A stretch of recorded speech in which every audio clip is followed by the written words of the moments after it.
Gloire à Jésus. Nous sommes maintenant Matthieu 6, 7.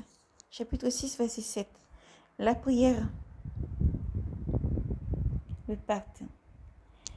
Dans vos prières, ne rabâchez pas comme les païens.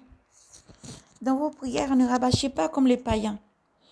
Ils s'imaginent qu'en parlant beaucoup, ils seront mieux écoutés. N'allez pas faire comme eux, car votre Père sait bien ce qu'il vous faut, avant que vous le lui demandiez.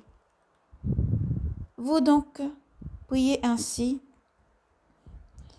Notre Père qui es aux cieux, que ton nom soit sanctifié, que ton règne vienne, que ta volonté soit faite sur la terre comme au ciel. Donne-nous tous les jours, donne-nous aujourd'hui notre pain de ce jour. Donne-nous aujourd'hui notre pain quotidien. Remets-nous nos dettes comme nous-mêmes avons remis à nos débiteurs.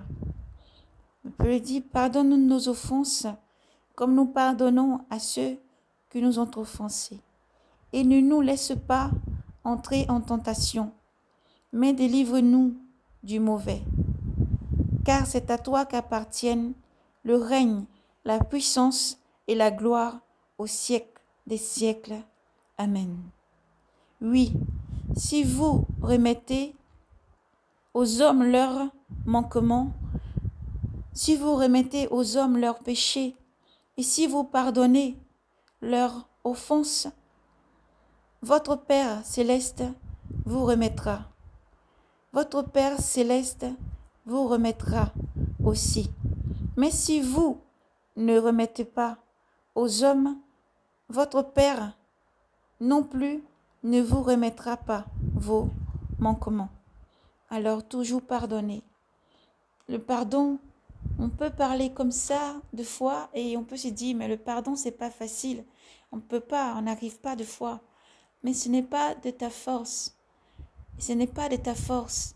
Si tu pries le Seigneur Jésus-Christ, que tu lui demandes de renouveler ton cœur, de renouveler ton attitude, de renouveler tout en toi, le pardon est possible.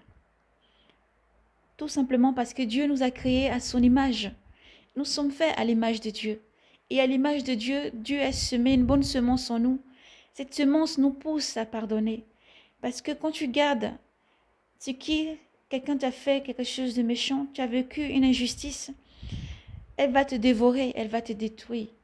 Mais quand tu pardonnes, dans le pardon, tu as automatiquement Jésus-Christ la paix. Car il vient et pose sa main sur ton cœur. Dans le cœur, comme le Seigneur a dit, procède des choses mauvaises qui sortent et c'est ça qui souille l'homme. Mais si dans le cœur déjà il y a la pureté, si le cœur s'efforce à suivre le Seigneur Jésus-Christ, à demander qu'il montre le chemin, lui qui est le chemin, la vérité et la vie, te montre le chemin à suivre, il te demandera pardonne déjà et fais-moi une place dans ton cœur et ensuite je te donnerai la vie. Je te montrerai la vie, je te montrerai réellement ce qui est la force du pardon. Le Seigneur Jésus-Christ a souffert beaucoup sur la croix. Il a vécu beaucoup d'injustices.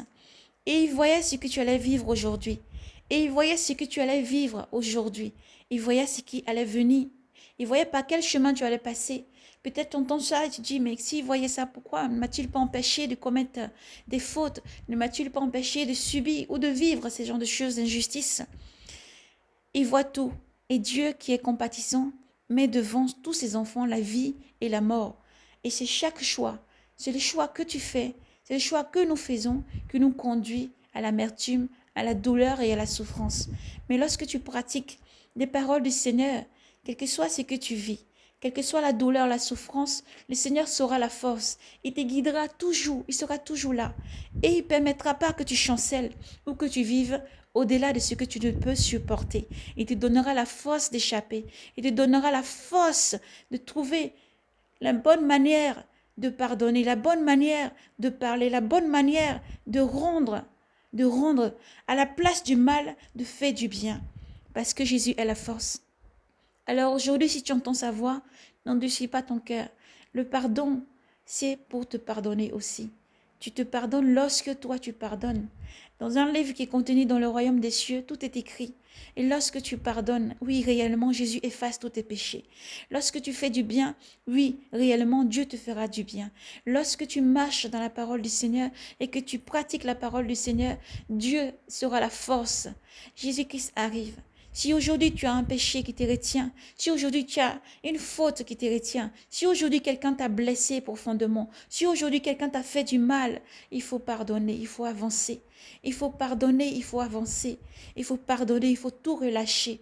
Elle va te donner le rétablissement dans ton cœur, car la force du Seigneur est dans le pardon.